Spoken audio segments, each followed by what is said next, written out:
Niadtong panahona, ang emperador sa Roma nga si Augustus naghimo og balaod nga ang tanang mga lumulupyo sa iyang gingharian kinahanglang magpalista. Maukadto ang unang senso sa panahon nga si Cirenio ang gobernador sa probinsya sa Syria. Busa, mipauli ang mga tawo sa ilang kaugalingon nga mga lungsod aron magpalista. Mao kini ang hinungdan nga miadto si Jose sa Bethlehem nga sakop sa Judea. Ang dapit nga natawhan ni Haring David tungod usa siya sa iyang mga kaliwat. Nagpuyo ni adto si Jose sa Nazareth nga sakop sa Galilea sa dihang miadto siya sa Bethlehem. Gidala ni Jose si Maria nga iyang pangasaw-onon nga mabdos na ni adtong higayona aron magpalista usab. Sa didto na sila sa Bethlehem, miabot ang panahon nga manganak na si Maria. Nanganak siyag lalaki nga mao ang iyang kamagulangan nga anak. Giputos niya kini og panapton og gipahigda sa pasungan. Dito sila sa kamalig nga alang sa mga hayop tungod kay wala na gayud sila'y lugar sa balay nga abutanan.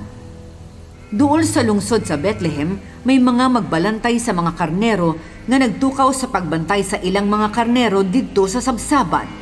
Sa kalit mitungha diha kanila ang usa ka anghel sa Ginoo ug nadanagan sila sa kahayag sa Ginoo.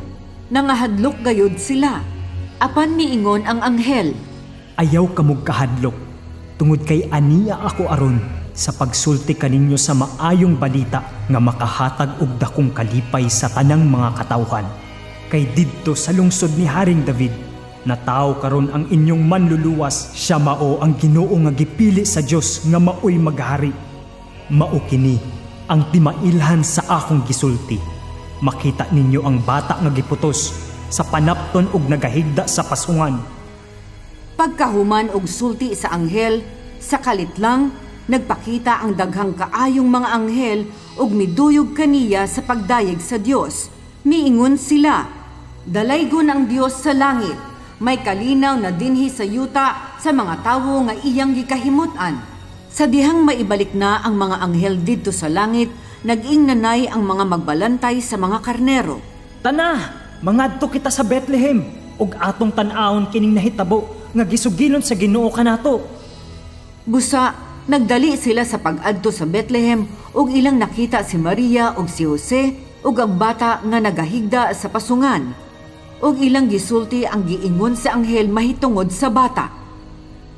Natingala gayod ang tanang nakadungog sa gisulti sa mga magbalantay sa mga karnero. Gitipigan ni Maria kining mga butanga sa iyang kasing-kasing ug kanunay niya kining gipamalandongan. Namalik ang mga magbalantay sa mga karnero nga nanagdayeg gayod sa Dios tungod sa tanan nilang nadungog ug nakita sumala sa gisulti sa anghel kanila.